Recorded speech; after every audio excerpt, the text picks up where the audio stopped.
Hello， 大家好，欢迎你们来到本期的西星月塔罗占卜。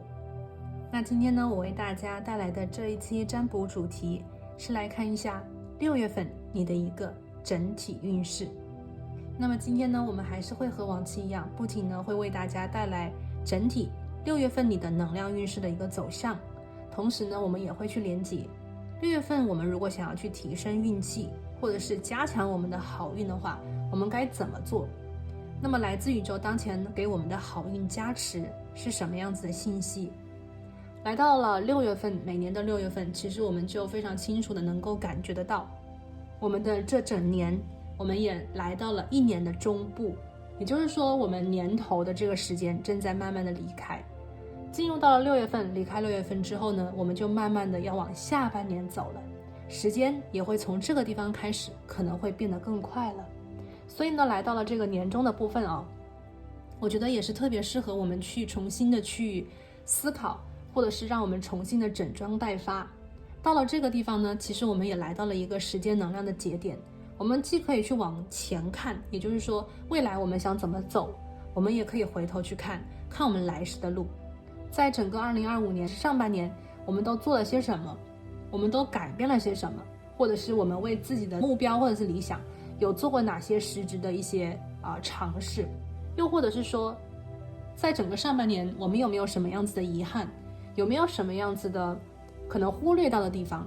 那么来到了年终的地方，我们就知道我们还有时间，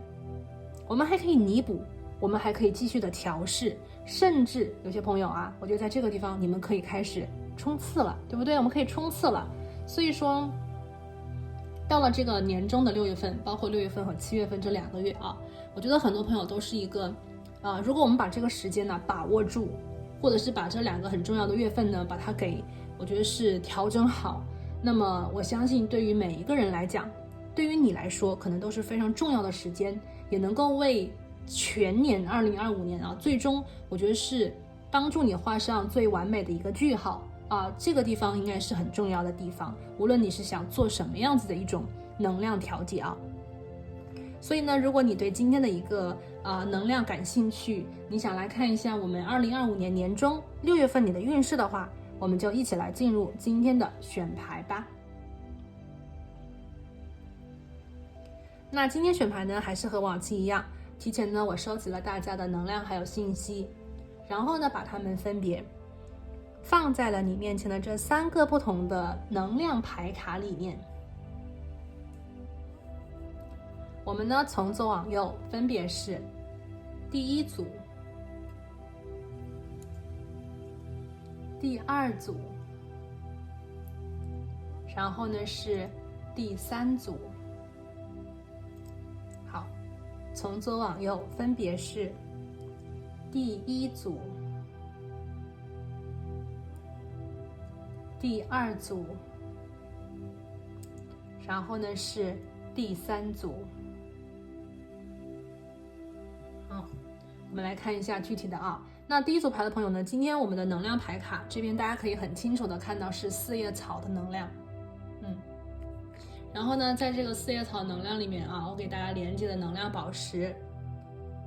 孔雀铜矿，OK， 孔雀铜矿。好，然后呢第2组牌的朋友，今天我们的能量牌卡彩虹彩虹。那么第2组牌的朋友，今天呢我为你们连接到了能量宝石呢是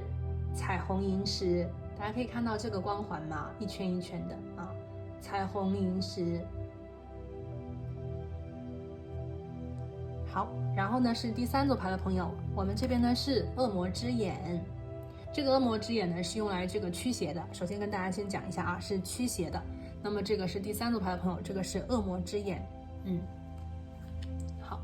然后呢我们这边是青金石月牙，青金石的月牙。好的 OK， 那为了方便你们呢，可以跟每一副牌组的能量进行一个好的能量上的连结，那么接下来呢，我想大家跟我一起做一个简单的冥想。好了，让我们一起闭上眼睛，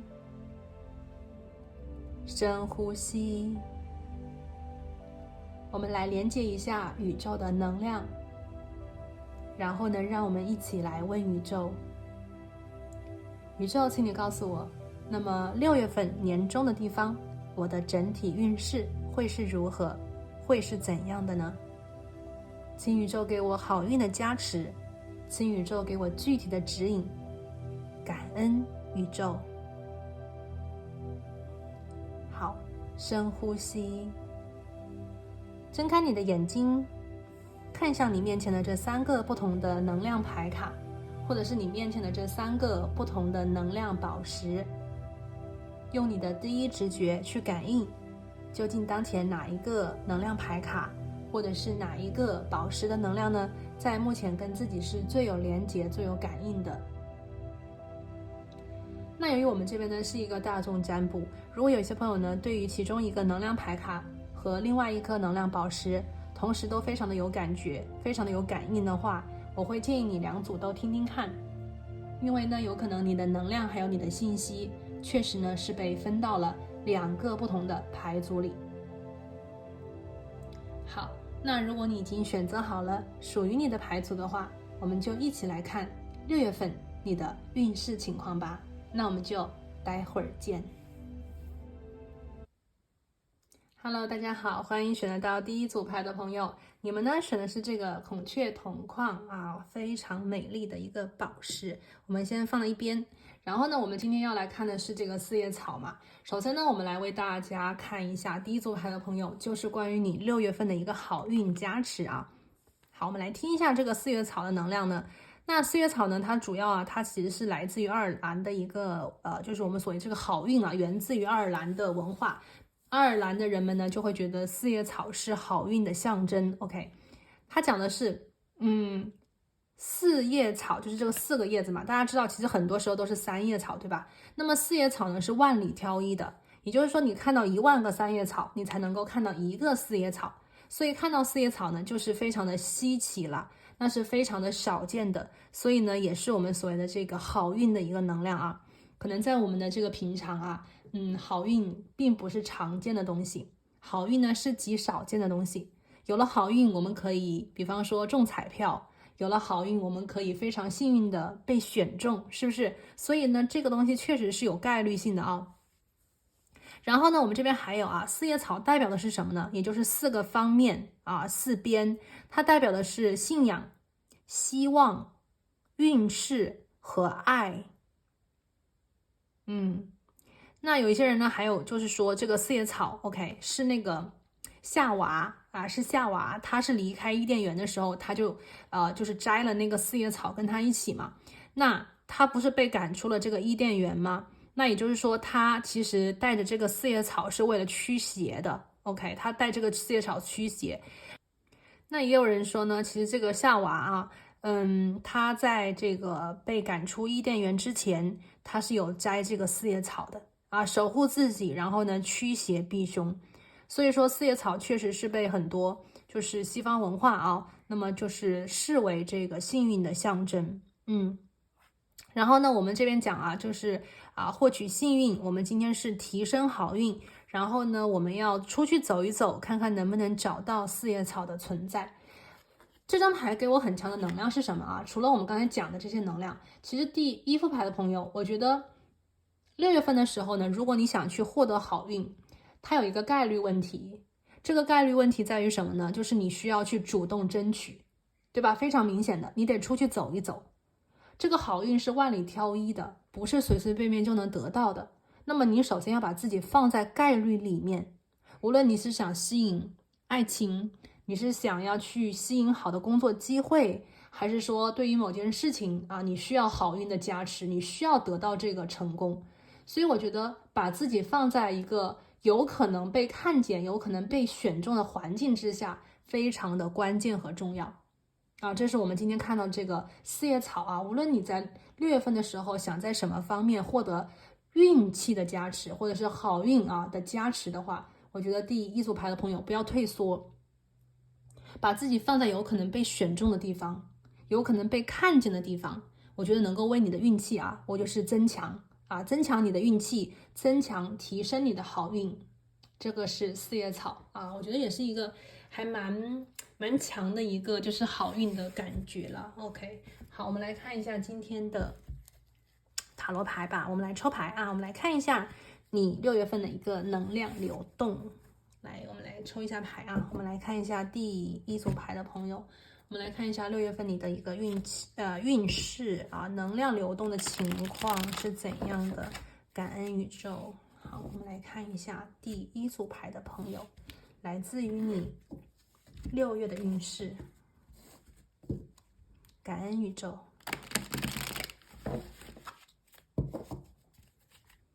好，请宇宙给我们指引啊，这个是第一组牌的朋友，选择到四叶草的朋友。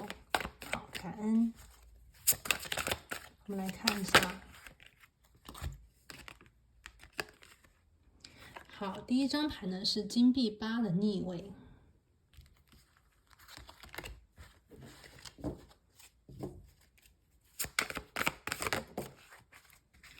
好，我们这边看到的是 Tower 和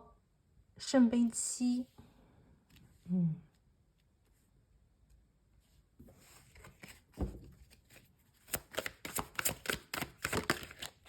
最后一张牌是权杖7的逆位。好，我们来看一下这个第一组牌的朋友啊，选择到四叶草的朋友，那么你的6月份的运势啊，这个能量的流动是怎样的吧？如果我们来回顾一下整体啊，我觉得是6月份之前的能量的话，我看到第一组牌的朋友，其实你们的能量是有一点，两种情况，第一种就是不再那么的稳定，它的能量讲的是什么呢？如果之前你一直都是一个人在默默的做事，默默的努力，一个人在辛苦，那么我觉得这个能量已经非常的不稳定了，因为我们连接的就是 Tower 嘛，而且我们今天的四叶草是走出去，对不对？如果说之前的能量是一个人在屋里待着，这个一个人在屋里待着，它是一个能量的具体化。可能你是一个人呢，在办公桌前呢做你的课业啊，也有可能是你一个人默默的在研究啊，或者是说你在默默的生活当中为某人去付出，做很多事情没有太多的沟通，或者是没有太多的交流，又或者是有些朋友在这边啊，我觉得是一个人在读书啊、学习呀，对不对？那么我觉得从6月份开始，这个能量会发生比较剧烈的变化。在6月份之前呢，尤其是5月份的时候，我觉得有一部分的朋友第一组，也许你已经能够感觉到一股能量，就是把你推出去，或者是你自己的内心有一种能量，希望你能走出去。这种有一点点就是内心感觉到躁动的，或者是有一点想出去的改变的能量呢，会在6月份的时候被激发出来。还有一些朋友呢，在这个金币8的能量之下，我也听到是什么呢？就是我觉得有一条路，你走了一段时间，如果它没有达到你预期的效果，你自然而然就会寻找新的办法。所以在金币8的能量当中，还有一个什么样子的信息，就是说有些朋友，如果你觉得你一个人默默的做了很久了，然后呢，并没有看到你要的一个预期，也没有遇见你想达到的一个效果的话，那么6月份将会是一个，我觉得是有这样子的机缘，从外界给你一个牵引，让你能够走出去，让你能够，我觉得换一个蛮大的角度去看问题，或者是面对和处理你目前的一个状况。第二张牌呢是 Tower， 这张牌看起来比较的恐怖和吓人，因为它是一个外界能量的一个震动嘛，就好比你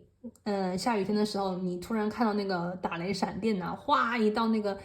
闪电就劈下来了，就那么恐怖啊。但事实上呢，其实我们就知道闪电本身的能量也是非常有用的，这种暴风雨的能量能够为我们的大地带来营养和能量。同样的，在生活当中，我们如果是遇见了这个 Tower 塔牌的能量的时候，我们就应该知道这种剧烈的改变可能是没有办法逃避的，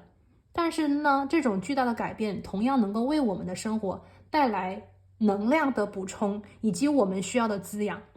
在 Tower 这里有一个很重要的能量，就是把我们带回地面。这张牌呢，跟我们的金币8一起来看的话，它讲的是，如果你在建造一个东西，你在打磨一个东西，你在为这个东西默默的付出努力和累积，这个东西就像是建一个房子，建一个高楼，它在不断的续集。可是呢，这条道路我们可以去想象，这种付出、这种行动、这种积累，它是否是有效的？它是否是对方想要的？它是否是真的能够把我们带到那个彼岸的？那如果不行的话， Tower 的出现绝对是好事情，因为它会让你看到的是这个方法也许走错了，这个方向也许选错了，那么我们就是得到了一个机会，一个调试，一个改变的机会，把这种不稳定的高楼把它带回地面，我们就可以重新去打造，我们就可以重新去建立了，建立一个更好的，建立一个跟目标更加对齐的，建立一个更有效率的，建立一个能够带你看到真正结果的一个东西。这个是 Tower， 对吧？这个是 Tower。 那当然了，有一些朋友我觉得在6月份的时候呢，有没有可能这个 Tower 就会让你的生活带来那种震动感呢？我觉得也有可能也有可能。那有些朋友可能会在生活当中，就是本来平常就是好好的一个人的平静的生活，6月份的时候呢，也许你会看到震动、巨变，或者是你能感觉到好像一个很稳定的关系会发生一个崩塌，那么一定是有原因的一定是有原因的。这个就是 Tower 的能量，它是一个巨变。第三个能量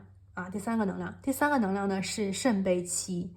这张牌呢，其实我们连接在 Tower 的能量之后去看就非常的明显。它讲的是什么呢？就是当我们的生活如果突然的发生巨变以后，它给我们提供的看起来是巨大的改变，实则呢带给了我们无限的遐想的机会。从金币8到圣杯7，明显我们能够感觉到这个能量是从一个我觉得是有一点小小单调乏味单一的感觉，变成了一个充满活力、想象力、幻想的一个有点泡泡很轻的感觉。如果土元素是沉重，把我们拉回这个地表，让我们着手于眼前去做事做实事。圣杯7是把我们的能量带到天上，我们坐在轻轻的泡泡里面，我们看到所有的世界都是带着彩色滤镜的，是那种带着梦幻般的，或者是带着那种浪漫感觉的，对不对？所以我觉得生活在6月份的时候，对于第一组牌的朋友来讲，就是一下子带来了那种滤镜的感觉，是五彩斑斓的，是充满幻想的，是那种让你能够有一点想做梦的感觉有一点梦幻的感觉，甚至有些朋友觉得好轻有点抓不着地的感觉如果你这边第一组牌的朋友是那种很踏实的，是那种很实干的人的话，6月份的时候呢，请给自己我觉得是放飞的可能吧，因为能量会让你飞起来而且我这边感觉到，就是如果你认为自己只是一个小小螺丝钉的话，6月份的时候也许你会看到，天哪，原来我不是小小螺丝钉，别人一直都觉得我是一个很厉害的人呢，我怎么不知道呢？圣杯7也许你会发现，怎么别人看我的那个眼神呢？别人对待自己的那种想法呀，都跟自己之前认为的完全不一样了。所以也许这也是为什么我们第一组牌的朋友，宇宙带给你的好运加持是4叶草，让你出去搏这个概率，让自己放在一个大众的眼光里，你会发现也许你之前是低估自己了，你小看自己了，或者是经过一段时间的积累，你该出来了，你该让别人看看你的作品了，你该把自己的一个成绩亮出来给别人看一看了。第4张牌，权杖7的一个逆位。这张牌呢，其实给我的感觉是有一点带着什么呢？就是我们今天2个7的7号牌嘛，一个是圣杯7，一个是火元素7嘛。那么来到7号牌能量里，我们就能够感觉到一种不稳定的一种就是需要你去调节的，需要你去我觉得是守护的一种感觉。那么权杖7的逆位呢，让我看到是有一些朋友我觉得在你们的生活当中就是分一种情况。如果说你在生活当中属于那种就是很默默无闻的一直都是那种你觉得自己的生活就是每一天重复就可以了，其实6月份的时候呢，我觉得这种变化，这种把你抬上去像做那个小泡泡，就有点像是那种飘起来的感觉，可能会让你有一点不适应，你可能会有一点抗拒，你可能会有一点就是不习惯。但是呢，我觉得如果平常你的运势是平凡的啊，也没有什么好运气，没有什么特别不好的事情的话，那么如果你想去吸引好运，你就需要让自己去习惯一些你平常不习惯的一种感受，或者是习惯一些你平常可能不会去适应的某种样子的状态，包括别人的语言，包括别人的评判，包括别人的角度啊，包括一些新的信息，就你得让自己去习惯，让自己去能够接受，至少是不会那么的抗拒吧。那还有一个呢，就是这个权杖七，它代表着有一些朋友呢，当你来到一个高处啊，我这边看到就是有一种拔高的感觉。当你有一种拔高的感觉，当你看到了你的，比方说希望，当你看到了你的那种幻想，当你看到了你内心的想要那种想法、那种期待的时候，我觉得那是一种非常美好的情况。终于看到内心的希望了，终于看到内心的那种想要了，终于看到自己内心的那种期盼了。那么你们就需要去守护你的梦想，守护这一份美好。所以权杖七呢，我看到的能量就是，该出手时就出手啊，该出手时就出手。这种低调的能量，这种稳定的能量，在6月份的时候，我觉得宇宙会用一种变化，一种震动的这种感觉，或者是震动的方式，让你能够适应一种新的可能。这也是也许第一副牌的朋友，你们在2025年的一个运气转折点，就是6月份的时候，你能感觉到这种像一个 V 字形的一个落起腾飞的能量。那么如果你们把握的好的话，你们不仅能够在6月份，我觉得是迅速的，因为这个 Tower 是很快的，迅速的，我觉得是跳起来飞起来，同时呢，也可能会把你们带到一个完全不同的赛道里，或者是把你们带到一个完全不一样的能量磁场里面去。也许你们的人气会从这个地方开始，从6月份开始变得很高。有一些朋友呢，可能会从6月份的时候开始我觉得是有一种往上飞的感觉如果之前你们是像火车在地上跑非常稳那么6月份开始也许是坐飞机或者是开飞机的感觉，它是不一样的能量变化，非常非常的剧烈吧。那么整体能量是往上走，因为我这边看到的是这个圣杯七，就是轻，变轻，往上就要变轻，就像那个气泡它有那种空气嘛，就是把你往上变轻。那么你在一个高位的地方，你就要去我觉得是接受的同时也要去承受一些东西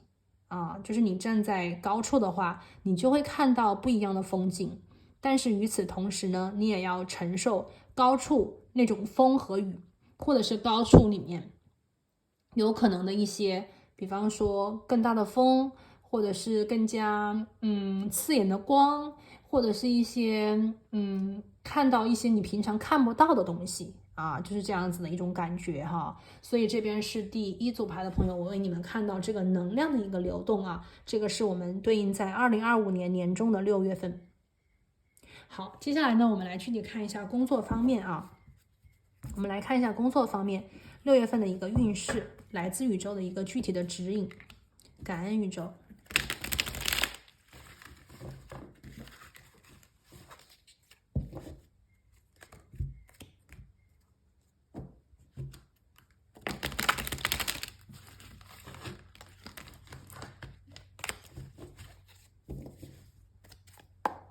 好，请宇宙告诉我们第一组牌的朋友工作方面的一个能量情况。OK， 第一张牌是 Caution， 这张牌是小心谨慎的一个能量在工作当中。这张牌讲的是烧钱是烧钱。那么第一组牌的朋友对，我们今天刚才看到能量的流动是往上，就是那个气泡往上飘那往上飘往上走的话，有可能会给大家带来机会机遇。那么也有朋友呢会在这个地方想花钱，通过花钱的手段为自己提供更好的装备，通过花钱的方式来增加比方说自信心。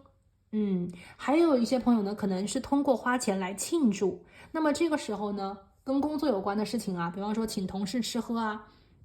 同事请你吃喝呀，然后呢跟这个工作相关的应酬啦，给自己置办一些工作的行头啦，或者是说买装备啦，那么这个东西是小心这个烧钱啊，感觉有一部分的朋友可能在6月份的时候会有一些烧钱的机会啊，或者是你想烧钱。那么这个时候呢，就是跟财务有关的决定啊，要小心谨慎。我觉得不是说不能烧钱的啊，不是说不能花这个钱，跟工作有关的，跟这个装备有关的，跟你的行头有关的，跟机遇有关的，应酬有关的，该花则花。但是呢，我们要量力而行。这张牌它并不是说不能花，它是说小心和谨慎。那也就是说，在你花钱的时候，你要去看一看什么是值得的，真的是需要的，什么东西可能是有一点就是那种大手大脚的，或者是有一点拉不住缰绳的，是冲动的消费。注意这一点就可以啊，这个是我觉得是跟钱有关的事情。那第二个呢，就是第二个能量是什么呢？就是我觉得这个钱啊，在这个第一副牌的朋友这边啊，除了我们的小心谨慎以外，其实我看到了一个能量，就是有一部分的朋友在6月份的时候可能会有一笔进账，这个进账的方式呢，有可能是加薪，这个进账的方式有可能是你之前一直在追的一笔款，就是那个钱6月份的时候会到账。还有一些朋友呢，在6月份的时候也许会因为我这边看到就是有一点飘起来的，对不对？飘起来的这种进账的感觉是想象，意思就是说你看到了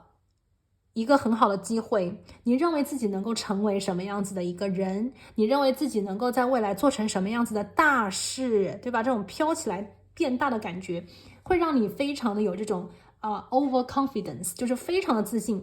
这个钱也许还没有进来，这件事情也许还没有做成，但是你认为你已经办到，那么你就有可能把这个钱提前预支。如果是提前预支的话，这边就是小心谨慎。如果这边有朋友真的是在6月份升职加薪我觉得其实呢就是说你要想一想你升职加薪为的是什么？是为了这一次钱大手大脚的花销，还是你的升职加薪是为了建造或者是打造一个更好的生活基础？因为你升职加薪的这个钱一次嘛，就是它需要积累嘛，那么你拼搏，你升职加薪可能也是为了办成一件事情，比方说你想去存钱，或者是你想去存钱旅行或者是你想去存钱，比方说买房或者是你想存钱去读个什么什么专业呀，你就知道这个目标，这个终极的心愿是哪里，而不是吃吃喝喝，而不是做一些冲动的消费。我觉得是这样子的一种感觉所以其实有一些朋友，我觉得6月份的时候其实是跟钱有关的我觉得是会有一些好消息。但是好消息呢，这个所谓的钱进来，或者是变多，或者是你看到自己有希望变更多的钱，都是好事。但如果要是花出去了，或者是冲动的消费掉了就有一点好像不值得。我觉得这个才是宇宙真正想要去提点你的角度。所以呢，我们看到今天我们在工作当中主要看的是跟钱有关的事情。有一些朋友在工作当中，我觉得他是有一种变动的感觉，有一种露脸的感觉，有一种被人发现的感觉。在工作当中呢，也许真的是会遇到，比方说别人奖励你，给你奖金，或者是觉得你很棒或者觉得你很棒，或者是把你从另一个你本来做的好好的，突然把你拉出来希望你能够比方说跟大家分享或者是希望你能够把你的这个东西拿出来让大家知道你做这么多，做这么好其实在工作当中我觉得有一种露脸的感觉因为这边的能量是从你做突然变成好像飞起来飘起来好像很多人都开始关注你，是这样子的一种感觉。所以6月份的时候，有部分的朋友在工作当中人气会有一点旺，就是有人关注了，或者是你被关注，也许你不想被关注，但是你会被关注。你想一个人做事情，但是不好意思，6月份的时候呢，有外力会把你拉出来，或者是你自己也想出来，那么这边就会有很多的能量在等着你，有很多关注度在等着你。好，我们来看一下跟感情有关的，今天我们选的是一个灵魂之旅，我们来看一下在情感方面呢，我们来看一下第一组牌的朋友，你的运势是怎样的我们来问一下宇宙，看一下6月份情感方面第一组牌的朋友。好，请宇宙给我们指引情感方面是什么？ Indecision 这个是啊，不能下决定啊，犹豫不决耶。这张牌呢，其实就是说，在感情方面啊，我觉得有一部分朋友会有一点，就是说太过于理性，太过于理智。在感情方面呢，一个是我们对应在就是说这个爱情方面啊，我觉得还有一部分的感情呢，是对应在其他的情感，包括友情，包括亲情，包括亲子关系等等之类的啊。那么在感情方面里面的事情呢，我们过于的去理智的去判断，有的时候会让我们有一点就是想太多，太过于的理智和分析，会让人觉得有一点无情的感觉啊。虽然大家不是无情啊，但是我觉得有的时候就是有些事情啊是这样子的，在感情里面跟工作里完全不一样。有些事情哪怕这个反应，就是这个情感的这个回应啊，哪怕慢了1秒，都会让人觉得很失望。因为真正的爱和感情，它是真的是一种本能反应，爱就是爱，不爱就是没有啊，不是说做了什么，而是没有做什么。所以我看到这个 indecision 的时候，我感觉到的是一种，你需要去用感性的东西，用你真正的感情去回应别人的真情，或者是别人情感的一种我觉得是他需要的回应吧。那如果说，当然了，这边也要分了。如果说第一组牌的朋友，你是真的很爱他，或者是你很爱他们，那么就不要太多的想，不要有太多的那种思考。有的时候慢了和晚了都是伤害，都是伤害。有的时候就是那1秒钟的肯定，会给人的感觉非常非常的就是印象深刻。大家想想是不是这样？在感情里，有的时候不是说你做了什么，或者是做错了什么，有的时候就是那一瞬间的犹豫不决，就会让人觉得非常的伤心，对不对？那么感情里，我们每个人无论你是多么理智的人，无论你是多么这个实事求是的人，对不对？无论对方是多么理性的人，多么实事求是的人，其实我们每一个人最终核心里都是一个情感的载体。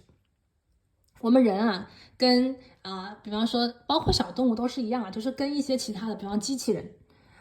相比的话，其实情感是一个很重要的不一样的部分，因为我们有灵魂，对不对？我们有灵魂，这个灵魂它是灵识，它是那种 intuition 直觉里的一种知道、了解、感应和感觉，这个是机器人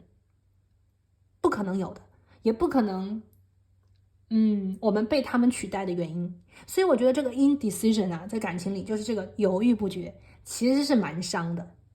有可能呢你对别人是犹豫不决的，当然也有可能也有可能是别人对你在感情里的付出是犹豫不决的。那么这样子能量里，我们需要的是什么呢？就是我们需要用直觉去做判断。有的时候也许这个人对你真的是爱得很深，但是他也许考虑的很多，或者是他想太多了，那么这种犹豫不决也许会伤到你。但是我们也不能够太过于的被某一种东西所打乱阵脚。如果这个人他真的是考虑很多，而且你也知道这个人的性格的话，那么也许你也可以避开一些没有必要的自我伤害，对不对？所以我觉得这个东西就是所有的事情都是两面来讲indecision 没有办法做决定。我们如果是对待别人的时候，如果是用爱的回应的话，我们尽量让自己可以去准确的、及时的做出爱的回应。那如果是别人对我们，我们需要的是用理智去判断他的犹豫不决是为什么，是因为不爱吗？还是因为太爱，想太多而没有办法及时的给出回应呢？我觉得这一点的理性和理智的分析，或者是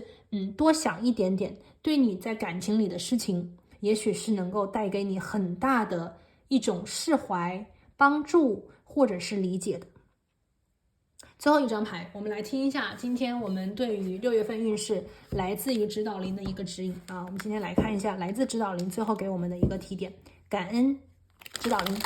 感谢我们的指导灵，感谢我们6月份的指导灵第一组牌的朋友来看一下。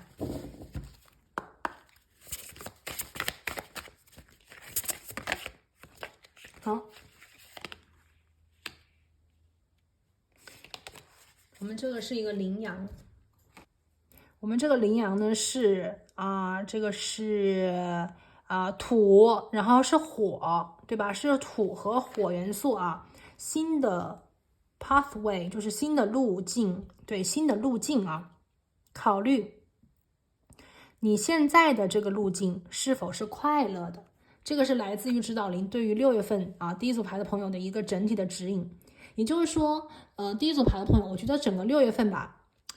是蛮好的一个以实践、以走过来的路为向导，然后呢，用情感去做一个反省和反馈的时候。6月份的时候呢，大家可以去看你一路走过来，工作的、事业的、情感的、友谊的、人际关系里的。包括你的理想的追求，这一路走过来，你去想一想，你这半年的时间，你做的这一切，你没有做的这一切，你的心情是如何的？如果你认为你一路走过来是快乐的，请继续；如果你认为这一路走过来有些事情是遗憾的，是不开心的，那么6月份的时候呢，你需要重新考虑。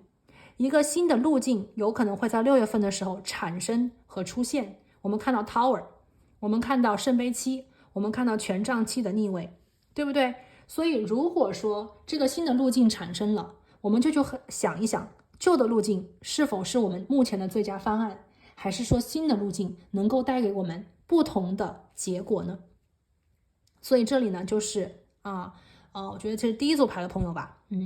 土的元素呢为基准啊，那么火的元素呢会在6月份的时候把大家的能量烧得更热，给大家带来一种空间感，一种灵动的感觉，一种可以上扬和上升的感觉。而火元素能够在6月份的时候为大家带来加持和好运。这里呢就是第一组牌的朋友，我们今天所看你6月份的一个运势情况。那么在这里呢，祝所有第一组牌的朋友6月好运。那我们今天呢就讲到这边，我们下期再见，拜拜。Hello， 大家好，欢迎选择到第2副牌组的朋友，你们呢选的是这个彩虹萤石。好，我把它先放一边。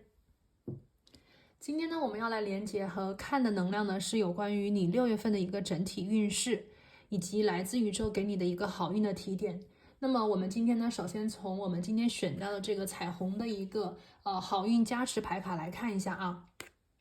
好，我们来看一下彩虹的能量，宇宙怎么说呢？他说彩虹的能量代表着好运，而且呢是在世界的好几个文明当中都有同样的一个展现。那么彩虹呢，它预示着新的开始以及好运的降临。它呢往往出现在一个暴风雨之后，对吧？我们都知道暴风雨之后就可以见到彩虹了。那么它证明的是什么呢？就是无论什么样子的黑暗，其实它都会过去。当黑暗过去之后呢，就会有光明的降临，所以它也是一个希望的表现。那么在这个西方文明的这个圣经里面彩虹呢也是在这个大洪水之后就是有出现，而且呢它也是来自于宇宙给人类的一个许诺是宇宙给人类的许诺。他说的是再也不会有这个大洪水出现了。好，那在爱尔兰呢，他这边有讲在爱尔兰那么有这个小精灵或者是小妖精，他就会把那个黄金，就是那种 gold 那种金子放在那个小罐子里面，放在那个花园的地方。而且呢他是说彩虹结束之后，他就会把金子放在罐子里面，放在花园里面，然后呢它是代表着财富。那么在古老的日本，他说的是彩虹呢被信仰为这个所谓的天际的桥梁。它连接的是我们所谓的这个天上，也就是我们所谓的天堂天上浮起的一个桥。那么这个桥呢，其实是创造者我们在讲这个神灵创造了我们，或者是所谓的这个创造者会站在这个桥上。那也就是说这个彩虹桥它承载的是神天人宇宙的上面这种样子的能量，对吧？它就讲天堂的能量嘛。那么我们今天讲的是抓住好运，或者是抓准这个好运的时机。为什么呢？它讲的是你要去看，你要去注意雨和太阳的结合，那么这样子呢，你就可以在天上发现这个彩虹。所以我觉得今天的好运能量，第二组牌的朋友，我读到的啊，一个呢是彩虹本身所象征的好运能量，对吧？我们这边讲新的开始啊，讲的是好运呐，讲的是这个黑暗过后啊，那么雨过天晴呐，讲的是希望啊，讲的是财富，对不对？同样的，它也在讲抓住时机啊。我今天感觉到，就是今天的这个好运能量，对于第二组牌的朋友来讲，你的这个6月份啊，这个好运是需要去抓住的。这个好运的能量呢，它是稍纵即逝的。这个好运的能量呢，是一个就是那种可能多方能量的一个促成，它不是简单的，它也不是单一的，而是突然会出现的。那么你需要的是注意，并且抓住时机。所以我觉得第二组牌的朋友啊，6月份的时候可能会有一个好运的能量点出现在你的生活里，你需要看见它，发现它，并且你还需要去抓住它。它不是说你不抓住它，或者是你不理解它，或者是你不看到它，你就能够去遇见它的。这个好运需要你努力的争取，还得把它抓住了啊！这个是第二组牌的朋友，我们今天看到的关于这个彩虹的能量。好，我们先放一边。那接下来呢，我们来看一下具体塔罗牌里面的能量运势啊。我们来看一下整体6月份你的能量运转情况是怎样的。我们让宇宙给我们指引，感恩宇宙。好，我们来看一下第2副牌的朋友啊，你6月份的一个运势。好，感恩宇宙。第一张牌是什么呢？金币骑士的一个逆位。好的，这张牌给我的能量的感觉是暂停。OK， 第二张牌我们抽到的是节制牌的正位。好，我们来看一下这张。第三张牌我们抽到的是宝剑2，然后第四张牌这边是圣杯侍者的一个逆位。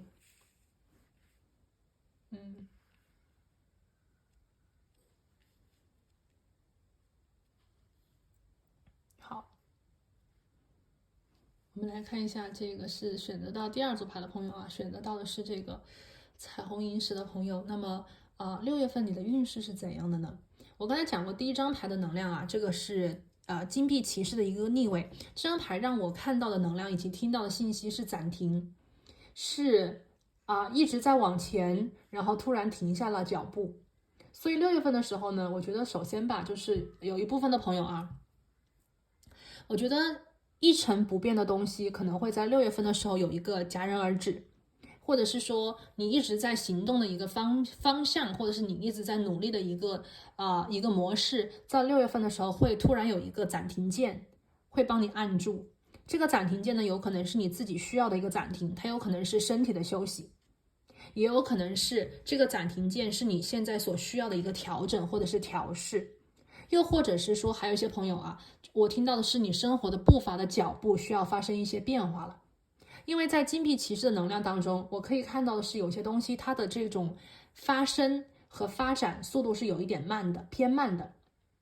有些朋友呢可能会比较适应这种速度，慢慢的缓行。但是呢，也会有一些朋友可能觉得非常的就是让你觉得就是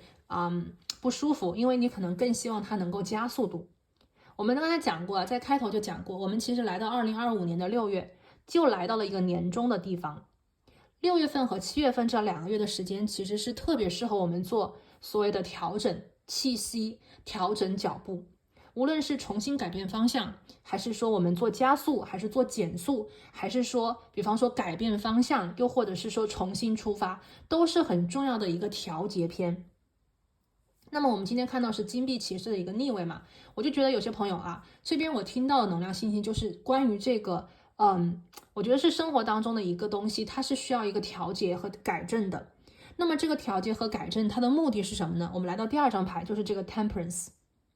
它的目的是为了让你的生活能够更加的全面，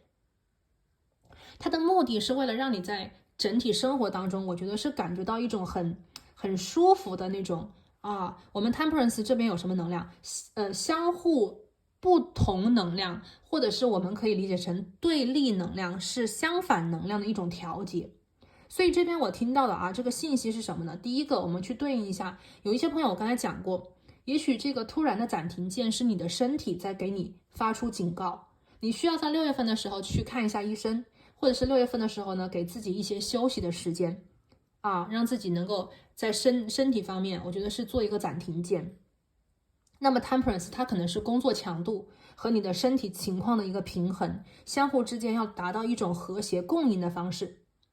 我们不能够通过我们在讲这个耗身体健康来博取我们的成绩，没有任何的意义，因为有一天你是要还的。我们之前在讲，有一些人他可能年轻的时候就是拼尽全力，然后呢他获取了他的目标，提前的获取，可是他年龄大了以后呢就要还，对不对？他就要还回去，所以这样子其实是不值得的啊。我们什么事情呢都要缓行，这个缓行它是适中的缓行，不是说慢就好，但是我觉得每一个人他的这种适应力和适应度都不一样。所以第二组牌的朋友，我听到这个能量是说，在6月份的时候，你需要做一个调节。这个调节是让你自己觉得它可能是身体啊，它可能是身体，也有可能是你自己现在你全面需要照顾的一些方方面面。我觉得它需要一个缓行的感觉，它需要一个调节的能量。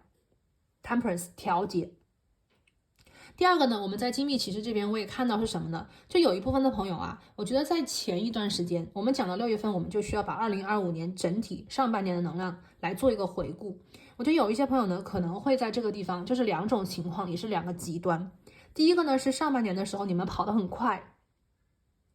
到了6月份的时候呢，宇宙会为你按下这个暂停键，或者是你也需要这个暂停，去做一个整体的一个，我觉得是评估，看看自己这上半年做的努力，上半年做的改变是否和自己的那个理想和方向是一致的，有没有走偏，有没有走得太远，有没有偏离了轨道。那么这样子的一个调节，一个评估，能够让你们在接下来的时间里面，我觉得是做得更好的，效率能够提升。还有一个极端的能量，就有一部分朋友，我觉得上半年整体的这个速度，或者是整个这个节奏，也许你并不满意。你有一个终极的目标，在年尾或者是某个地方，就是你需要去达标嘛。但是整个6个月下来以后，你做了这个方式，或者是你按这个方式就是流程走下来，也许你会发现这个速度远远比你想象的要慢、要难，或者是要跟你想象的不一样。那么6月份的时候呢，就是需要去做一个评估，评估之后的结果，你就知道怎么样去调整。有些地方可能需要加速度，有些地方可能你需要去更加的专注，或者是给予更多的能量，让它提速，从而可以在下半年或者是年尾的地方，对不对？你能够去我们在讲可以去按时完成，或者是按照你的这个目标去结束掉。我觉得是这样子的一个能量会在6月份的上半个月非常非常的凸显啊。那么如果第二组牌的朋友，你在6月份的时候做了这个评估我觉得是很客观的做这个评估，然后呢，愿意给自己一些时间去做这个评估，那么你们一定会看到，其实这个 temperance 就是一个非常好的能量。我们看到彩虹桥嘛，它是连接上半年到下半年的来自宇宙的彩虹桥，它会把你连接起来。那么上半年是所谓的已经做完了的时间，是过去的能量，而下半年是你即将去走的路。你在6月份的时候去做这个彩虹桥的连接，去看向你已经走过的路，去展望你未来想走的路，你可以在这个地方做连接键，你可以去调整气息，调整脚步，对齐你的目标和方向，调整节奏和速度，或者是让自己的身体我觉得是做一个调息。那么对你的接下来的发展，对你接下来的完成，一定是非常非常有帮助的 temperance。融合的更好，调节的更好。那么刚才呢，我只是把身体健康作为一个方面和例子。有些朋友呢，这个调整和调息，也许是团队之间的调整，人员架构的调试，又或者是你自己在生活多个层面，我们在讲生活的父母亲的、孩子的、爱人的工作的、人际关系的、朋友的等等等等。我觉得整个身体的，就是生活的全面性，也需要做一个整体的调节。比重的调整对吧？时间的安排呀，分布的资源 temperance， 做一个全面的调整，来让自己的，我觉得是生活的节奏、生活的方式更加和自己的理想，我觉得是对齐，从而可以在年尾的地方，或者是在接下来的时间里，我觉得是达到你的预期。那么6月份的下半个月能量会有一点改变。6月份的下半个月，其实第二副牌的朋友，我觉得整体的能量会稍微的更加的往内收。上半个月可能更多的是调整，然后你自己在做一些调整啊，人员这个安排的改变呐，或者是你自己调整这个节奏速度啊，它都是向外的。而6月份的下半个月，我觉得能量是更加向内的。宝剑2这张牌是什么呢？我觉得是你通过了比方说前上半年的一个评估，然后你做出一些调整和规划，那么接下来呢，就是去思考，去想，或者是冥想，或者是去展望。你要看的是什么呢？就是你的这个决定，你的这个调息，或者是你即将做的改变，是否是你觉得是好的，或者是否是你愿意的，是否是能够真正能够带给你那个理想方向的。对吧？我这边看到是宝剑2的逆位，我觉得有一些朋友可能会在下半个月的时候做一些，我觉得是你的思想里面、你的大脑里面会想一些事情，就是做一些选择，甚至还有一些朋友可能会在这个地方选择方向，或者是做2选1的这种能量的改变啊，就是可能有些东西你需要去离开呀，或者是有一些人你需要去放弃呀，或者是有一条方向你觉得不能够再继续了呀，我觉得是有一些选择，这个选择未必你在6月份的下半个月就是已经做出决定，但是我觉得你在思考，可能会去怎么选呢？你可能会思考我怎么样才能做到啊？你也有可能会去思考，如果我这样会怎么样？如果我那样又会怎么样？很多的我觉得是理性的东西会在6月份的下半个月，我觉得是向你的内心，向你的思想，向你的逻辑啊，我觉得是一个很理智的自己了。宝剑2。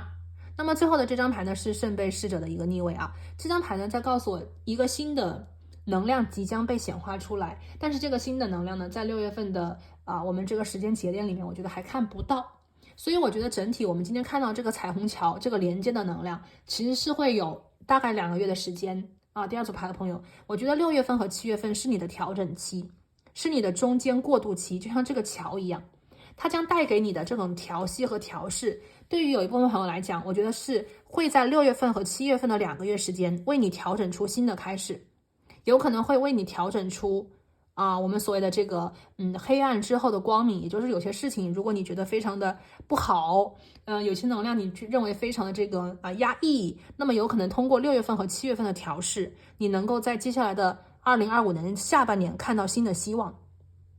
看到一个就是变好了，或者什么烦恼离开了，我觉得你们可能会调整这个。还有一些朋友呢，我这边看到可能是跟你的理财、跟你的财富、跟你的工作相关，你需要通过6月份和7月份这2个月的调试期，让自己转移和过渡，或者是资源的调配有些朋友如果是投资的话，资源的调配，重新的布局6月份和7月份，那么你们将在年下半年或者是接下来的，我觉得是8、9、10后面几个月看到这个结果。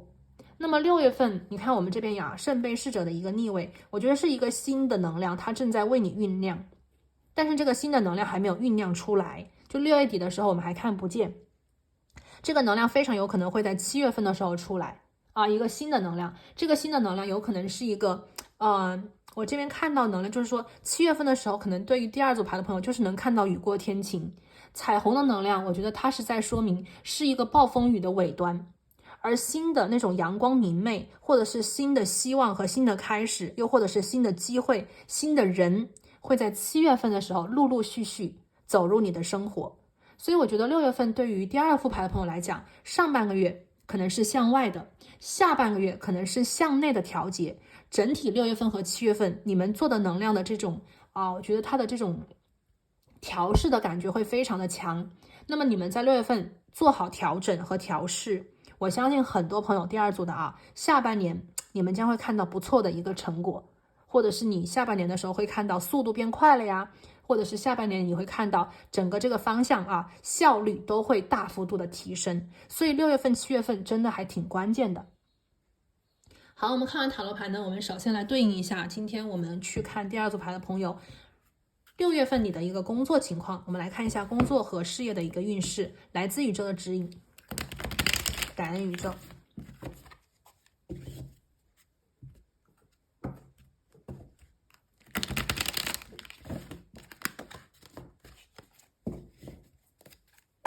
好，请宇宙给我们指引啊！这个是第2副牌的朋友，工作上的事情。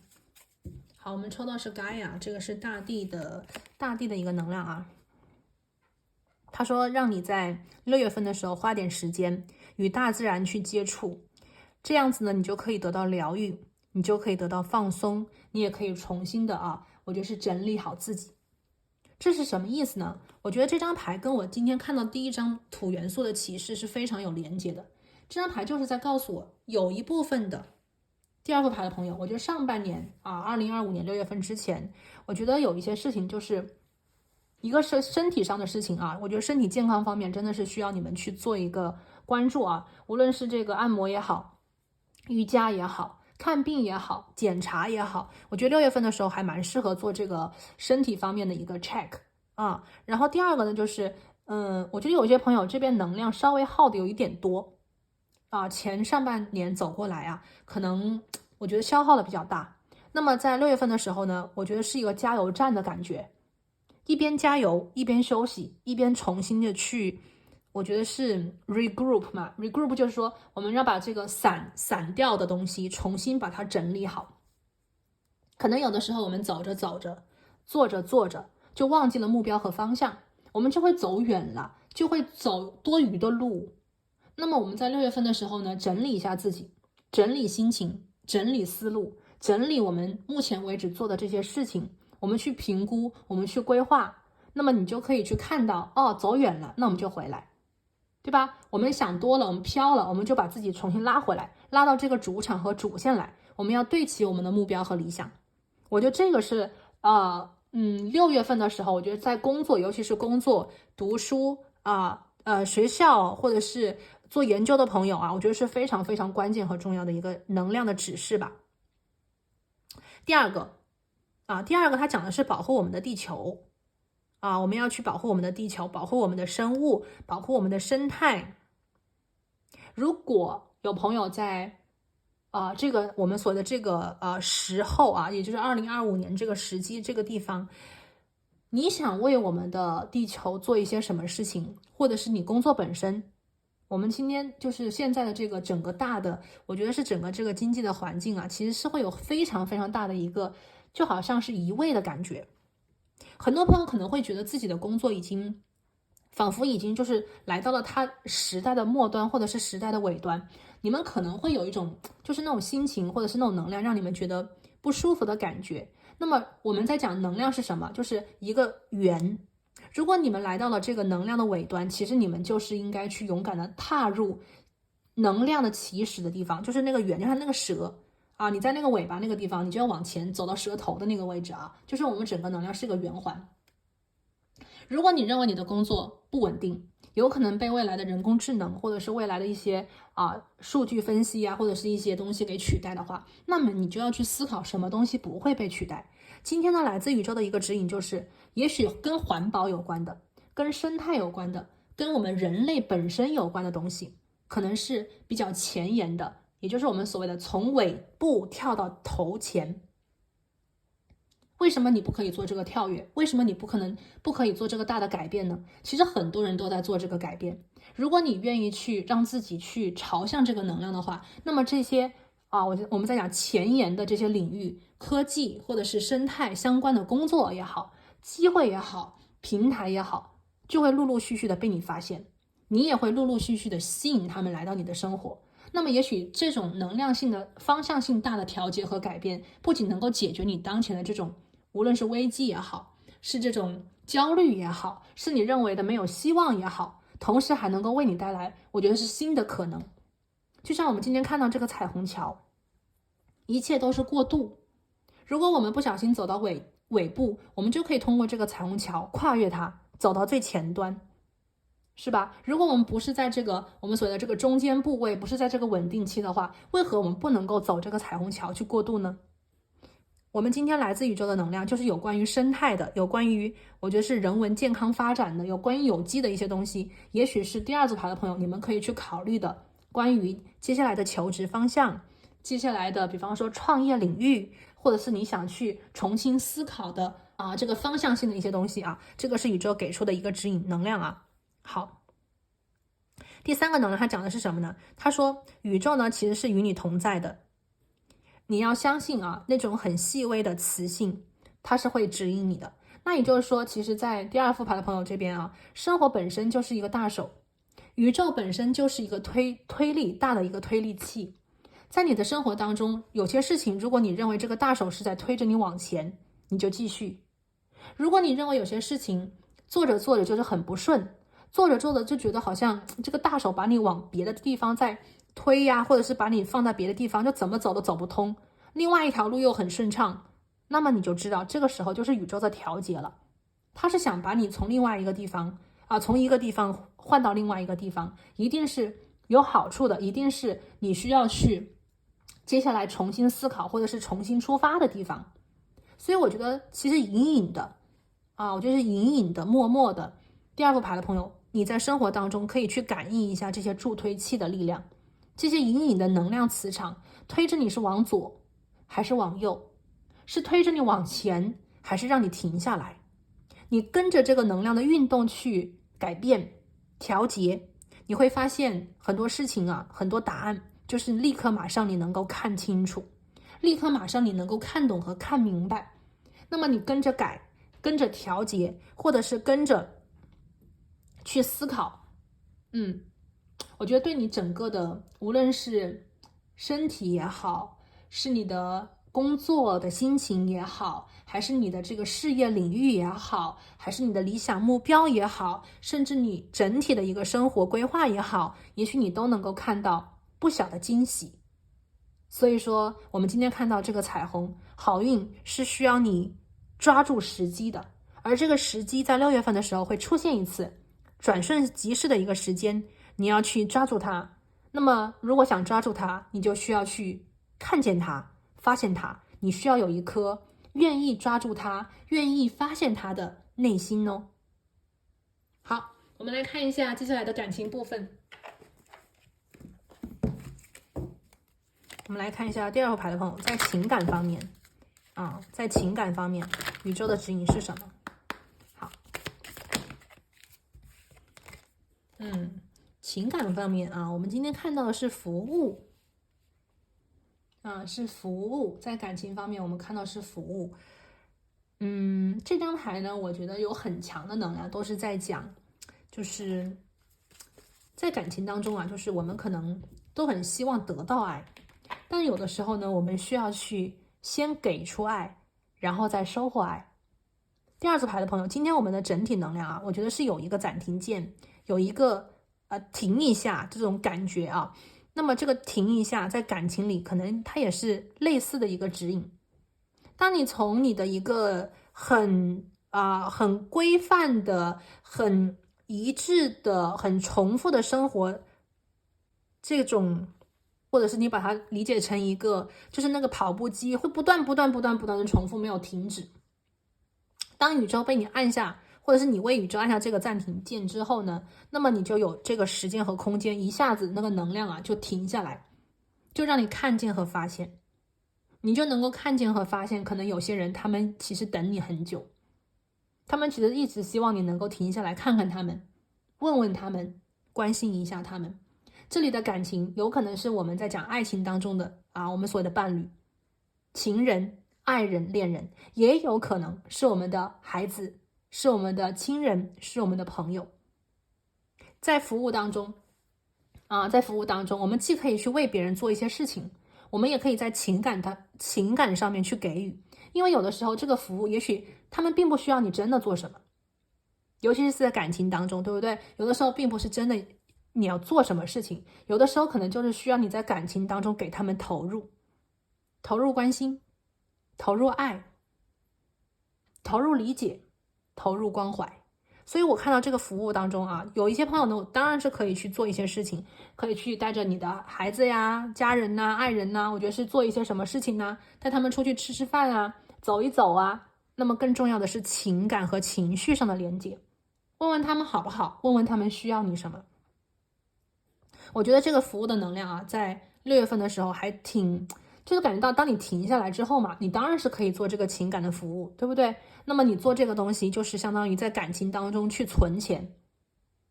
那么当你下半年跑起来的时候，第2组牌的朋友，当你下半年可能有什么事情要去做的时候啊，那么他们就会回馈给你对等的支持、关怀和理解。我觉得这个事情是非常有意义的啊，这个 service。当然还有一些感情，我觉得是有关于，比方说你跟你的小动物啊、小宠物啊，我觉得有些东西就是，也许爸爸妈妈在外面工作非常的辛苦，那小动物和小宠物，他们其实也是非常需要你们的关怀啊。你可以带他们出去玩一玩呐，抱抱他们呐，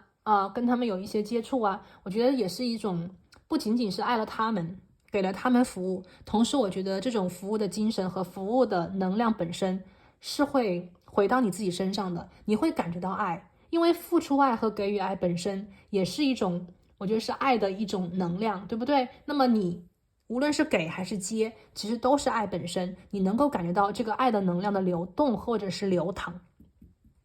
好，那我们就说到这里啊。最后呢，我们来看一下来自指导灵给你的一个提点，这个是关于我们6月份的一个最后补充能量。我们来看一下你的指导灵在6月份想对你的提点是什么？感恩宇宙。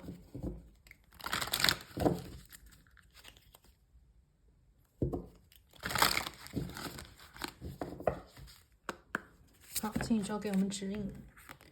好啦，我们今天第2副牌的朋友今天出的很快啊。我们6月份的指导灵呢是小鹿。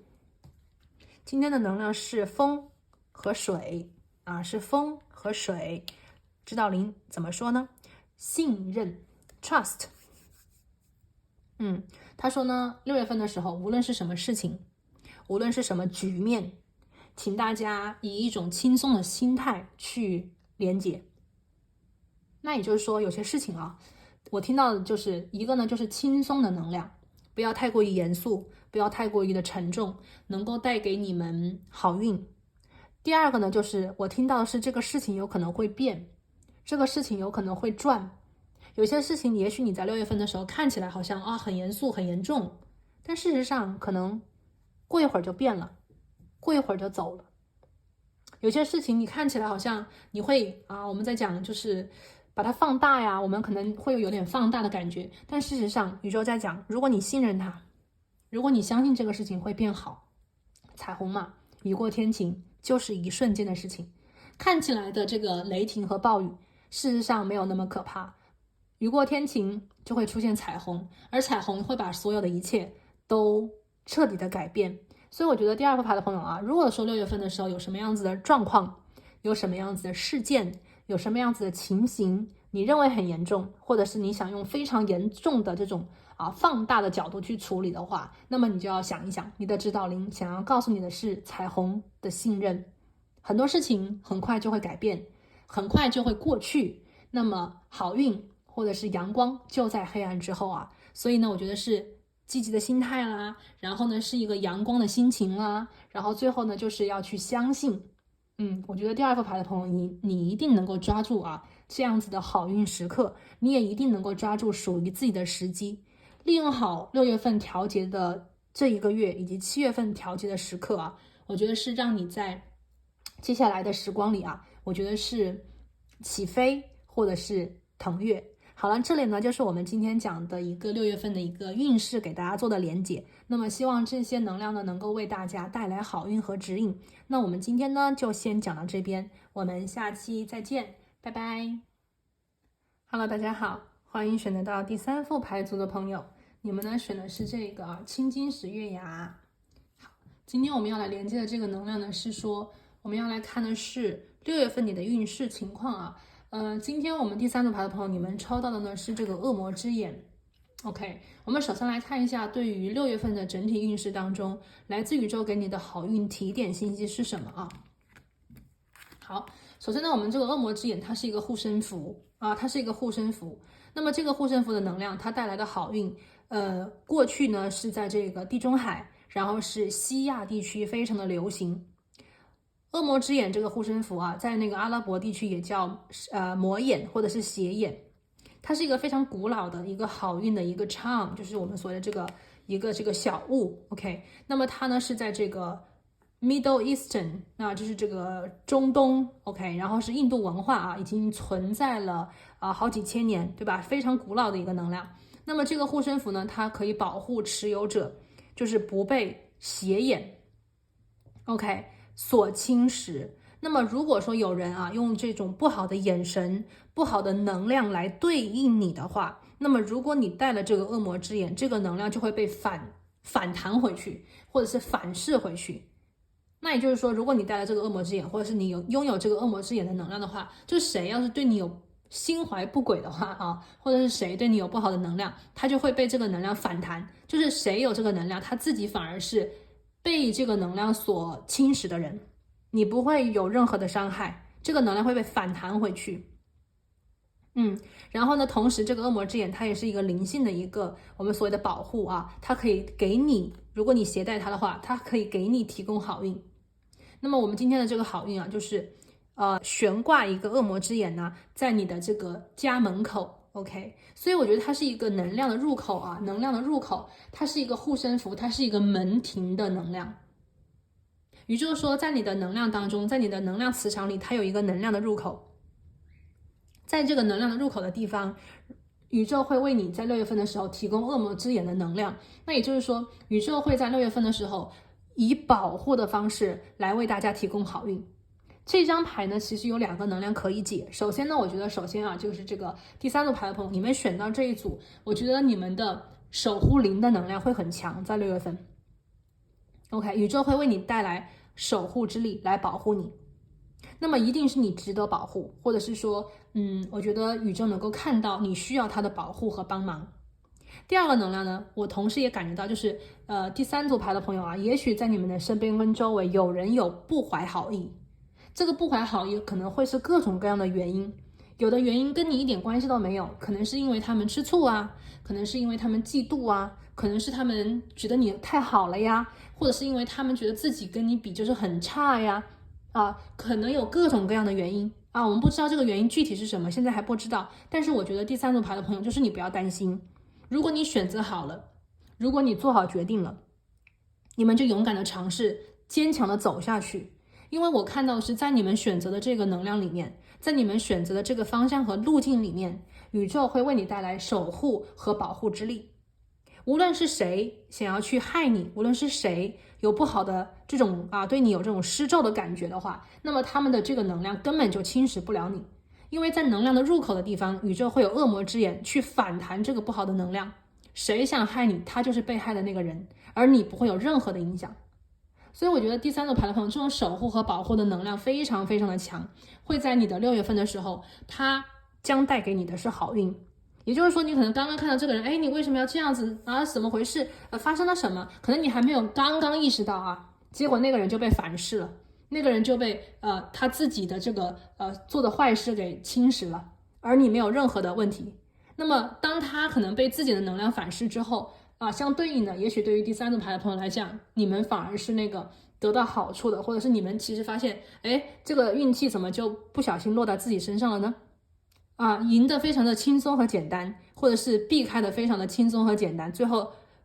我们在讲这个峰回路转，最后反而是你得到好处，或者是反而是你看到了一个很好的结果是这样子的一个感觉。所以我觉得第3组牌的朋友，就是6月份不要怕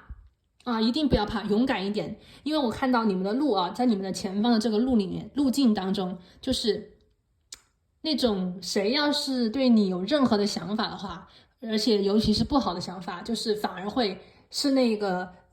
漏掉好运，然后那个运气就漏到你身上来，是这种感觉非常有意思的一组能量这个是第3副牌的朋友。好，我们现在就来抽牌了，我们来看一下你6月份的运势具体的我们来看宇宙怎么说，觉得挺有意思的我们来看一下这个恶魔之眼的能量究竟是在保护你什么，又会在哪里？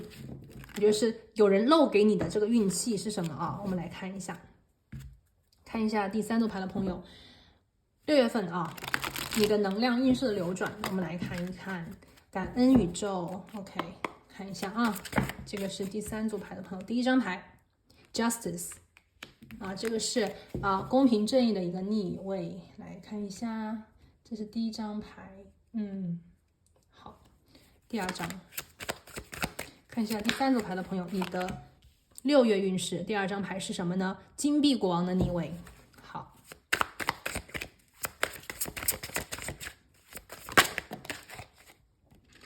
第三张世界牌的正位加权杖国王的正位。哇，好的。我们来看最后一张牌。最后一张牌是什么呢？命运之轮的正位。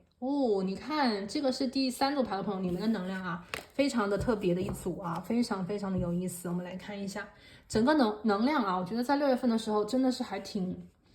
惊喜、挺意外的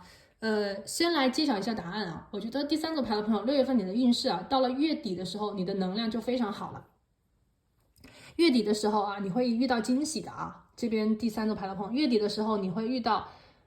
巨大的一个转弯。OK， 就像那个好运就是转到你身上来。我刚才讲就是感觉有人在跟你漏运就是他本来是想可能做点什么对你动点手脚，反而最后是把好运留给你了。所以你看这个月尾的时候，我觉得是有惊喜，让你看到的是天哪，这个运气真的是来的有点神奇来的有点神奇。本来你可能会觉得有一点担心或者是你觉得怎么这个人针对我有点不公平怎么最后反而是你自己就是遇到这个很好的，就旋转这个事情就转变，最后就是反而是你遇到了那个好运，最后是你看到的是这个事情在你身上是最好的一个展开我看到是这种能量好，我们来具体看一下。首先是 Justice 这张牌，公平正义的逆位，就是在讲6月份的开始。6月份的开始，有一部分的朋友可能会发现，就是你在生活当中有些事情也许你容易看到的是你被别人误会了呀，或者是你可能会觉得好像自己有点倒霉呀，或者是你的感觉是这件事情好像有点不是这个样子，但是却被扭曲了，或者是被某个人解读的有点奇怪这个是 Justice。 所以你心里可能会觉得说，你就需要想一想了，你就需要多分析一下那个人是怎么说的，然后这件事情究竟是怎么回事。所以我觉得6月份刚开始的时候，有一部分朋友第三组就是在你生活当中的某一个能量，这个能量就有可能是你的生活层面，有可能是你的这边听到有个什么，比方说你身体上什么医生给你开的药方医生给你的诊断书或者是你的官司或者是你工作当中事业当中有些人说的那些话给你的报告分析的结果我听到这些东西就是你听耳朵但是不要立刻马上就是把它当做100%，你一定要拿一下，想一想，等一等 OK， 一定要这样子。因为我看到整个你6月份刚开始的时候听到的消息，得到的结果，遇到的分析或者是报告的话，它真的是有可能会变的。如果说我这边打个比方，如果有朋友在6月份的时候，这个老板他给你的这个报告你有疑问的话，就去问一下这个问题，也许老板会告诉你更多的信息，而这些更多的信息，更多的一些我觉得是数据也好是事实也好是论断也好是评论也好，它会让你感觉到整个你刚开始的那个东西都是不一样的，整个能量就变了。也许你会在6月份的时候刚开始听到的一些消息，你觉得有点惊讶，你觉得怎么会是这个样子，或者你觉得怎么会是如此的一个结果。但是如果你去稍微的往深里研究一下，探究一下，你就会看到很多事情不是这个样子不是这个样子的。我刚才给大家举的这个例子，对不对？所以我觉得整个来讲的话，就是6月份刚开始的时候，就好像有一个小小的玩笑，就好像宇宙给你开了一个玩笑一样，就好像某人给你开了一个玩笑一样，所以你不要当真第三组牌的朋友不要当真，因为我今天看到的是6月份你有恶魔之眼的能量，这个能量它会帮你反弹回去。如果在6月份的时候，任何第三组牌的朋友听到任何你觉得不舒服的消息，不好的结果，又或者是你觉得怎么会是如此的一个判论，不要轻易的去相信它，不要马上去下决定或者是做选择，寻找更多的信息，寻找更多的解答，寻找更多的方案，寻找其他的有可能，就是那个消息的资源有很多条嘛，你不要只听信一个资源的消息，你去问更多资源的消息，你就会看到事情就会变，能量就会变。所以其实你过了6月头啊，我觉得这边第3组牌的朋友，你过了6月头之后，你就会发现，在你的探究之下，在你的寻找第2个意见之下，在你的比方说去询问探究，或者是你跟别人去聊，真正的深入的问问题，或者是你开始去寻找分析一些事情，你就会发现很多东西就是被你看得透彻和明了，非常的透彻。你知道这个局该怎么破，你知道这个事件它表面之下的本质是什么，你将发现的是这些流言或者是这些所谓的论断之后真相是什么。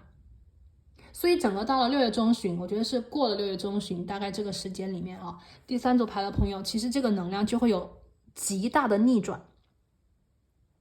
一部分的能量呢来自于哪里？就是我觉得是你们自己的努力，你们不认输，你们不服输，你们不愿意去相信这个不好的东西，或者是说你们就是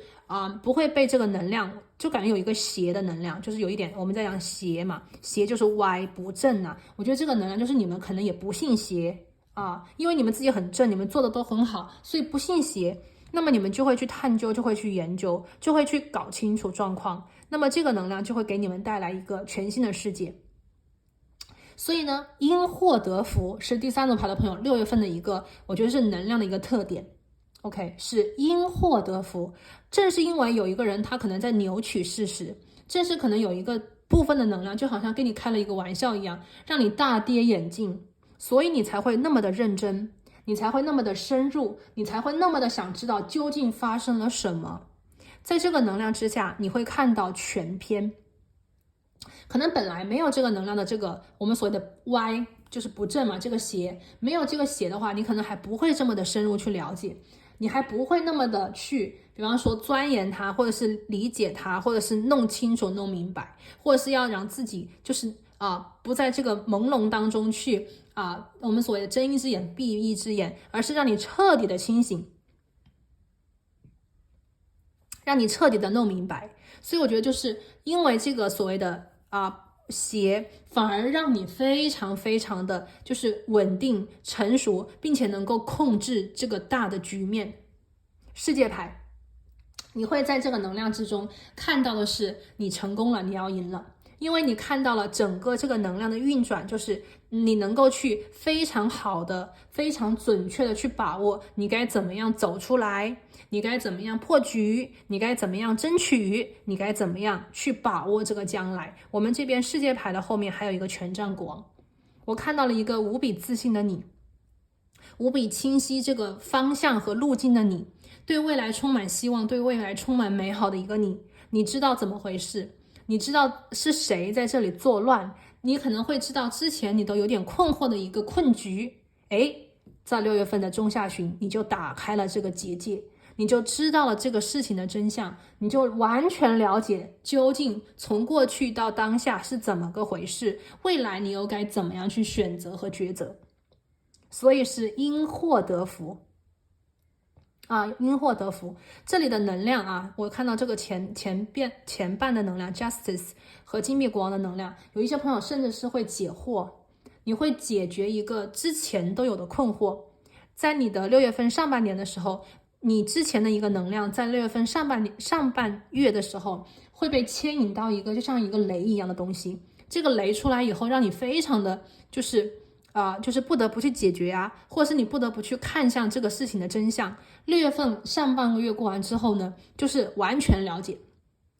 因祸得福嘛，对不对？因祸得福，所以到了6月份下半个月这边其实第3组牌的朋友，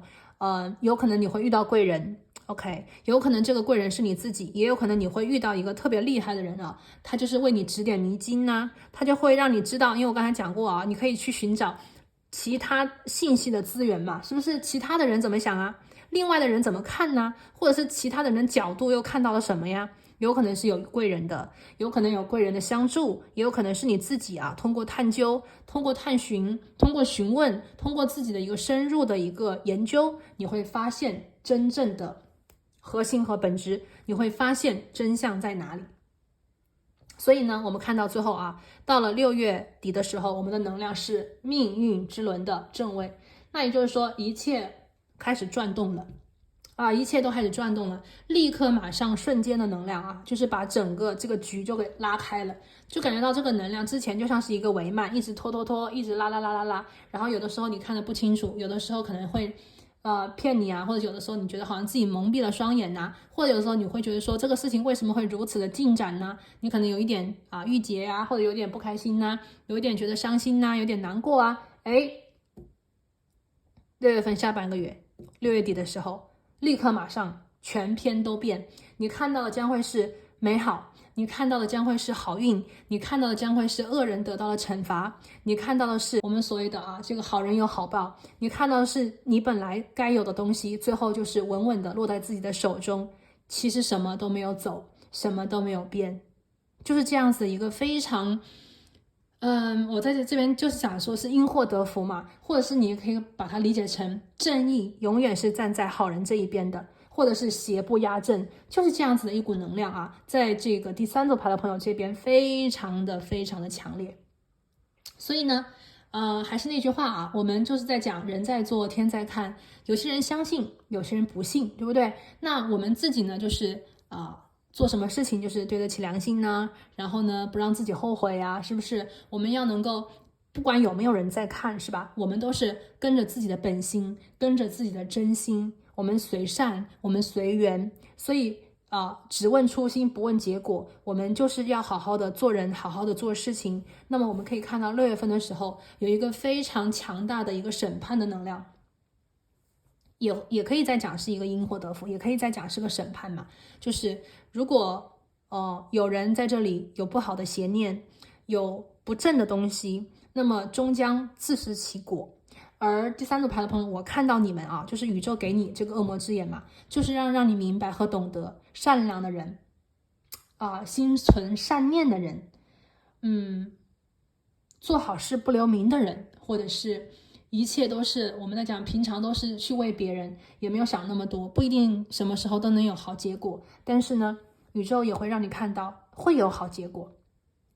这个好的能量会回到你身边。所以这就是一个业力，我觉得是清算的一个感觉。第3组牌的朋友那么6月底的时候，你将看到一切我觉得你会非常欣慰的，就是一切都是值得的，一切的好运我觉得都是你应得的这个就是第3组牌的朋友，我们看到这个6月份我们这边的一个运势能量的流转情况。好，我们现在呢具体来对应一下有关于你工作方面我们来看一下。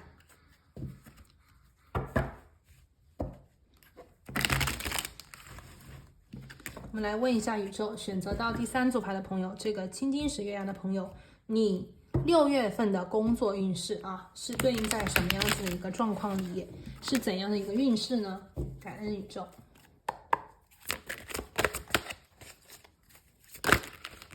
好，这张牌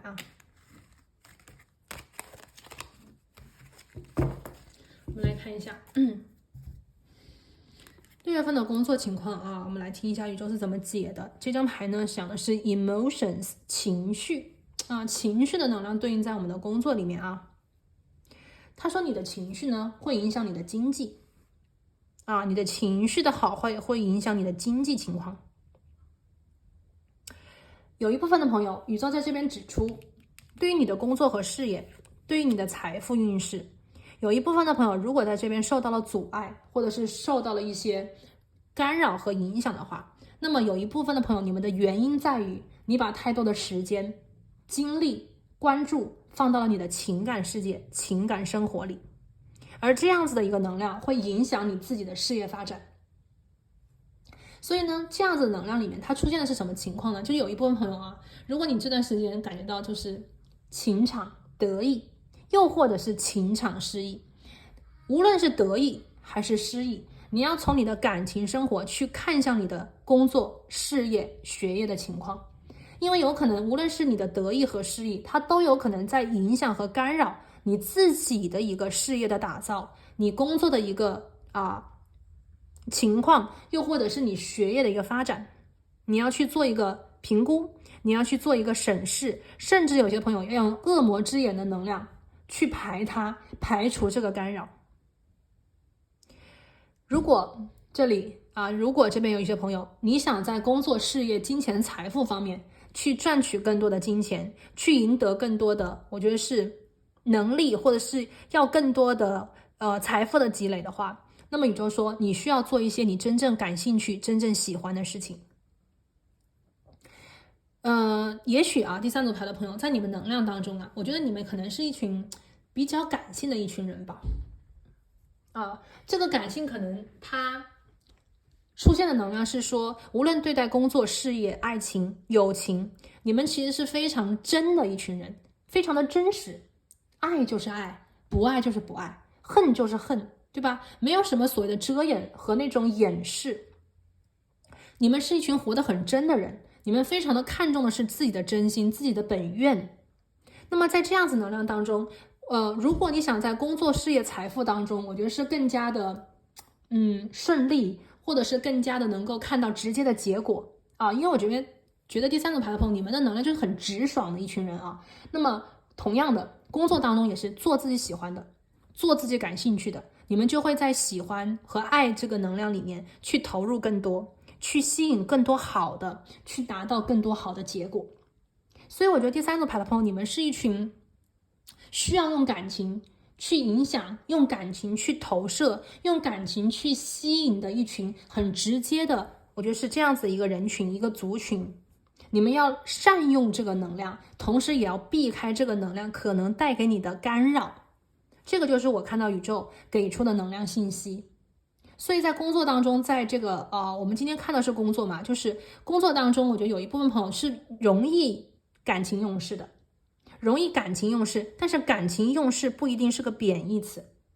我们如果把感情用事当做积极的能量去做的话，你就会发现做自己喜欢的，跟自己喜欢的伙伴去连接，你就会越做越开心，越做越有劲，越做你就越投入，那么越投入就会有越多好的结果。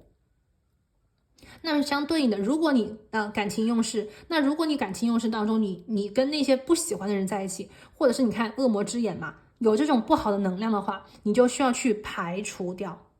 否则的话，太多的精力和时间消耗在人际关系、情感关系，而这些关系又不好，那么相对应的就会干扰到你自己的事业发展、工作状况，或者是学习和成长，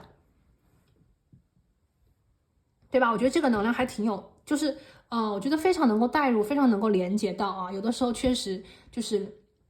我觉得是那种很重情义的人呢，就是很容易就是受到干扰。但是呢，我们同样的，我觉得重情义的人，他也会有他的这种优势，对吧？如果他身边和周围都是我们所谓的真诚的人，那么很多事情就会变得很轻松、很容易了，而不是像某些能量磁场当中那种勾心斗角，多累呀。所以正向的循环，走到自己适合的那个圈子里去，走到自己适合的环境当中去，也是非常有智慧的一种选择。很多条路都可以通向罗马，与其走一条难走的路，何不选择一条适合自己又容易又轻松又简单又喜欢的路呢？这个是第三组牌的朋友，我们看到了有关于工作和事业方面6月份宇宙的一个提点。接下来我们来看一下感情我们来看一下对应在感情当中宇宙怎么说我们来看一下对应在你的6月运势当中，我们来看一下情感方面。好，请宇宙给我们指引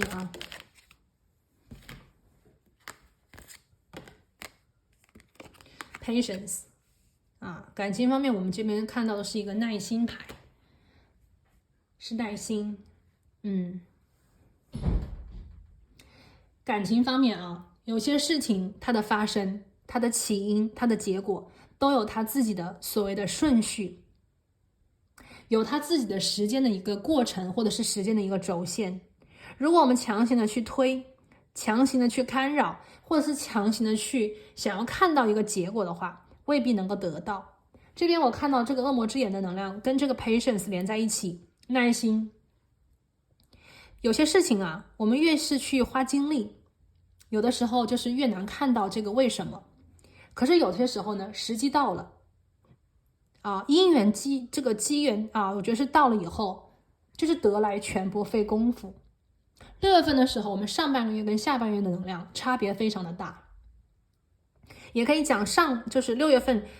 几乎是前3个星期到这个最后6月份的一个星期，能量差别非常的大。我们在讲因祸得福，能量是从底点我们在讲那个命运之轮这个底端的能量往上跳，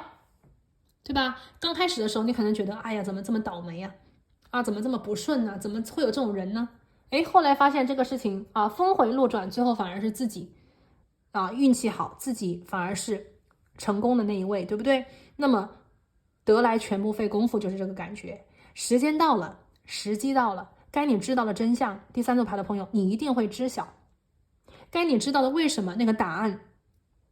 之前你追寻的东西，你看不见的东西，6月份的时候也许你会轻松遇见它，轻松理解它，轻松的懂得它。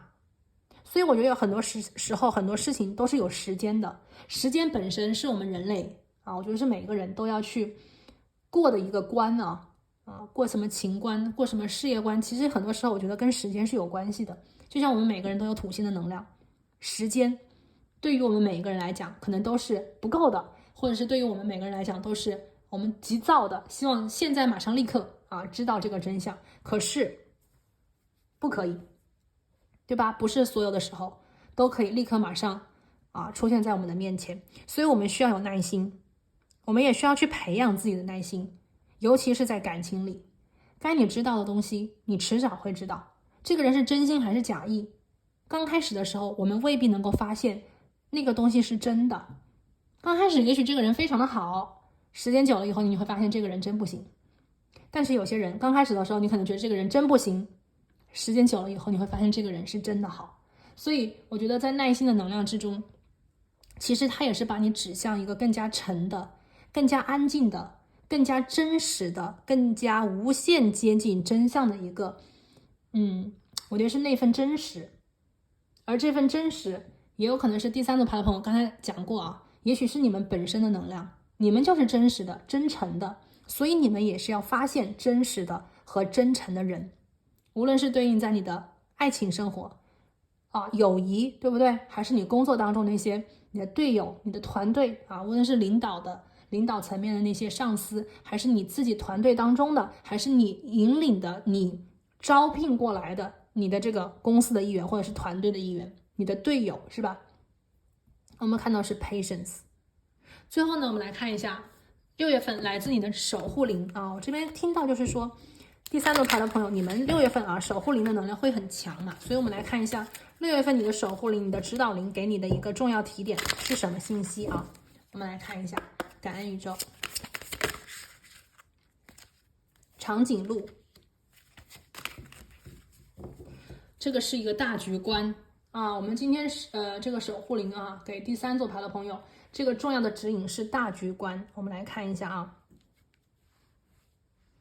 这张牌的能量呢是风和土，风和土，站得高看得远，那么对于眼前的一些事情就能够领悟得清楚和透彻了退一步，整理自己的思考和感情。那也就是说我们今天的这个能量守护灵退一步，我之前讲的是站得高看得远嘛，这边指导灵的能量是说退一步。如果你深陷其中，情感丰富，或者是情感影响了你情绪的这个波澜非常的大的话，就像我们今天看到恶魔之眼嘛，情绪剧烈的波涛巨浪波动，你就看不清真相，你就破不了此局。什么叫因祸得福？这件事情发生了，它就是来搅动你的，它就是来干扰你的，而你不被干扰，而你不被搅动。至少在你被干扰和搅动之前，第3组牌的朋友，我觉得是稳住了稳住了。然后呢，指导灵给你的能量是退一步，或者是让自己站得高看得远，退一步，不要让自己深陷这个局中。我们不能深陷迷局，也许我们身在迷局，但我们不深陷迷局。我们把自己的思考情感收起来，我们把它放在另外一个地方，放在一个退后一点的地方，放在一个更高一点的地方去理解它。理解的是全篇，理解的是大局观。有了这个大局观以后，你自可破局而出。我们看到权杖国王看得非常的清楚，而且看到的是那个核心和本质，看到是未来的那个结果。那么从这个地方开始，第三组牌的朋友，恶魔之眼的能量，祝你成功，带给你好运，小人退散，你呢最后是因祸得福。好了，这里呢就是第三组牌的朋友，我们今天为大家所连接你6月份的一个运势情况。那最后呢，在这里祝福所有第三组牌的朋友，祝你们在6月份的时候收获满满的好运。那我们今天呢就先讲到这里，我们下期再见，拜拜。